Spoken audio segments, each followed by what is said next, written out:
Yes, so ek share bietjie met julle passie, purpose en commission. So dit is die slogans van ons 3 ministries by GenNext. Ons Fire Kids is Passie vir Jesus, Invasion Youth is Equipped for Purpose en Kingdom Culture is Crowned for Commission. So voordat ek oor my tyd weer gaan, soos eerste diens, gaan ek probeer by my notas hou. So ek wil graag 'n kort getuienis uit my eie lewe uit met julle share.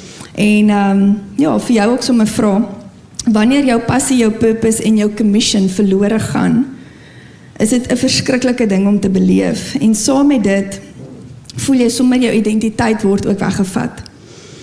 So net na lockdown het ons as 'n gesin COVID gekry en ek was verskriklik siek gewees. En pretty much om my lewe te red, het ek op medikasie gegaan, spesifieke medikasie. En daai medikasie het my toe verskriklik siek gemaak.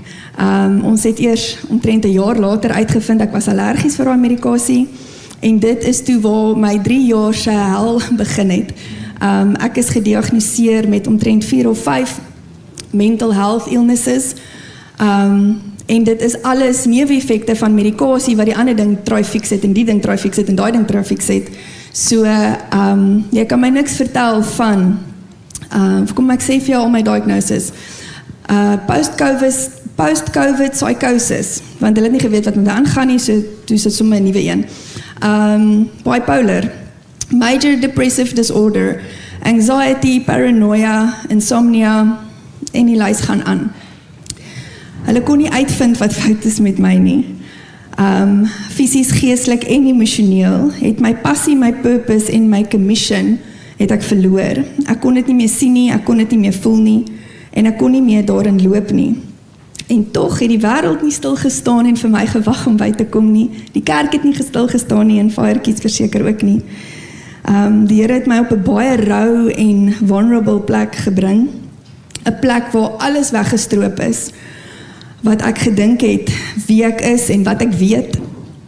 Alles wat ek gedink het, my passie is, alles wat ek gedink het, my purpose is, alles wat ek gedink het, en wat ek gebruik het om my commission uit te leef as 'n Christen. En dit het my met hierdie vraag gelos in daai 3 jaar. As ek niks in my lewe weer vir God kan doen nie, wat is my purpose? As ek nie kan werk nie, as ek nie kan dien nie, as ek nie my persoonlikheid kan uitleef en kreatief en energiek en spontaan en extroverties kan wees nie, wie is ek? Wat is my identiteit dan? So toe vra die Here vir my eendag, sal dit vir jou genoeg wees, Justine, om net my kind te wees? Om net vir my lief te wees en niks anders nie? Maar ek besef toe met 'n groot hartseer in my hart, ek sal nooit vir die Here kan lief wees soos wat hy verdien om lief te gewees het nie. In daai 3 jaar het ek besef ek is nie 'n goeie mens nie. Ek het besef met hoeveel sonde in my lewe is, dinge wat die Here kom highlight het, wat ons almal dink, nee, ons is veilig, ons is gebore in 'n Christenhuis, groot geword in die kerk, daar is soveel lyne wat reggetrek moet word. Ek kan niks uit my eie krag uitdoen nie. En vir baie jare het ek gedink ek's baie oulik. En ek's 'n goeie mens en ek is so lief vir die Here. En in daai 3 jaar, ek kon vir hom niks gee nie. Ek kon nie meer roem om te sê, wel ten minste is ek nog lief vir God nie. Want ek was baie naby om te sê, ek weet nie meer of U bestaan nie. Want ek roep en ek roep en ek roep en niks verander nie. My familie sien, hoe gaan ek agteruit? So vir 3 jaar het ek al my energie gebruik om aan die lewe te bly. Om selfmoordgedagtes te veg. En daar was net nie genoeg energie oor vir enigiets anders nie. Maar net daartoe besef ek, my identiteit is nie dat ek vir God lief is nie.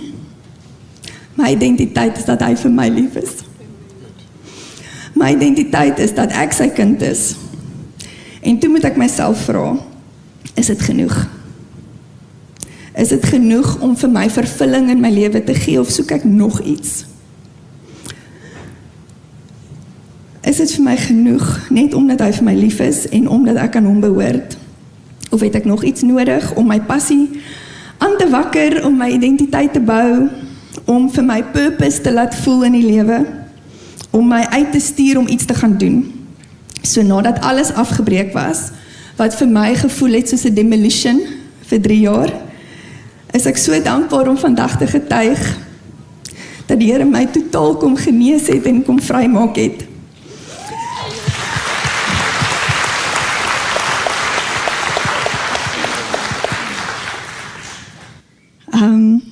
Hy het my gedagtes en my worldview kom renovate.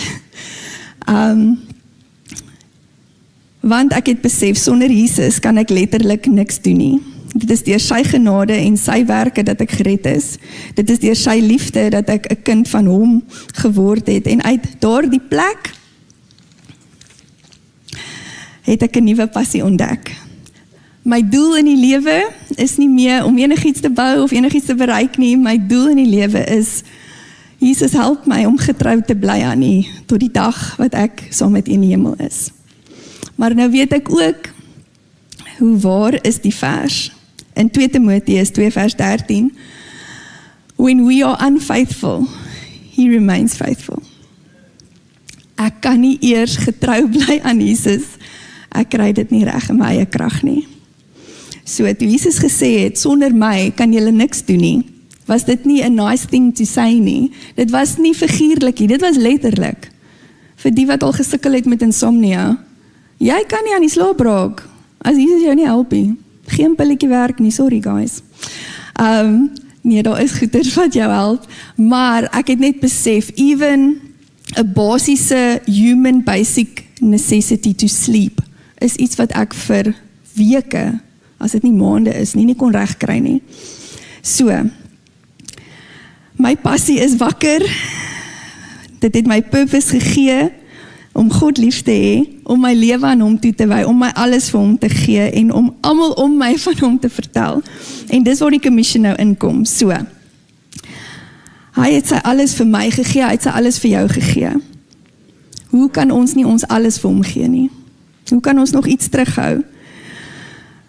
Hy het reeds al die werk gedoen, hy vat die pressure van jou af, dat jy moet perform, dat jy moet faithful wees, dat jy dit moet regkry. Dis hoekom hy alles kom doen het vir ons. Jy moet net glo hy het dit vir jou gedoen. So, hy is alles. Ek skiep gou net voort. En sonder hom kan ons niks doen nie. Daarom is ek vandag weer opgewonde met nuwe passie, nuwe purpose en 'n nuwe commission om te leef. Want Jesus se opdrag is eenvoudig. Gaan en maak disippels. Dis waarvoor hy elkeen van ons geroep het. So as ons dit nie doen nie, raak ons verbruikers. Vra gou vir jouself, lees jy die Bybel want jy wil beter voel? Lees jy die Bybel want jy het comfort nodig? Lees jy die Bybel want jy gaan deur 'n moeilike tyd, jy het net 'n bietjie rigting nodig? Of lees jy die Bybel want jy wil God beter leer ken? Kan julle sien hoe selfsugtig is ons tot in ons binneste? Ons is 'n Christen vir die benefits wat ons kry daaruit. En nie omdat ons hom liefhet en hom beter wil leer ken nie. So, 'n verbruiker lees Bybel vir wat hy kry. Hy gaan kerk toe vir wat hy kry. 'n Disipel vra, waar kan ek dien? Waar kan ek gee? Hoe kan ek my gawes gebruik? Hoe kan ek my tyd gee? Hoe kan ek die wysheid wat God in my belê het in sy liggaam inbou? En dis presies waarvoor die bron opgewonde is, nie net as individue nie, maar as gemeente moving forward.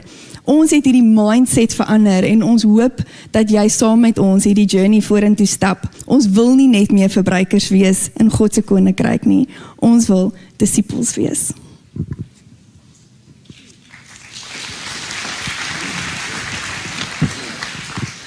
Mag ek nog een sin sê?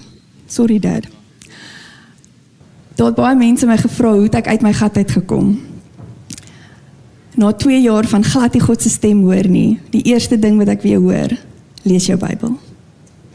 En ek het weer begin, hoofstuk vir hoofstuk, boek vir boek, dag vir dag. En as dit nie vir die woord was nie, het ek nie 'n manier gehad om te connect met my God nie. En na 'n jaar se Bybelleesplan, het ek weer begin connected voel aan God. So, as die manier hoe jy met God connect nie meer werk nie, as gevolg van mental health, as gevolg van siekte, as gevolg van medikasie. Een van die medikasies wat ek op was, het 'n dokter later gesê, o ja, daai een maak mense geestelik dood. Oh well, gee, thanks. Okay, so, as jou connection fail, find another way. Lees jou Bybel.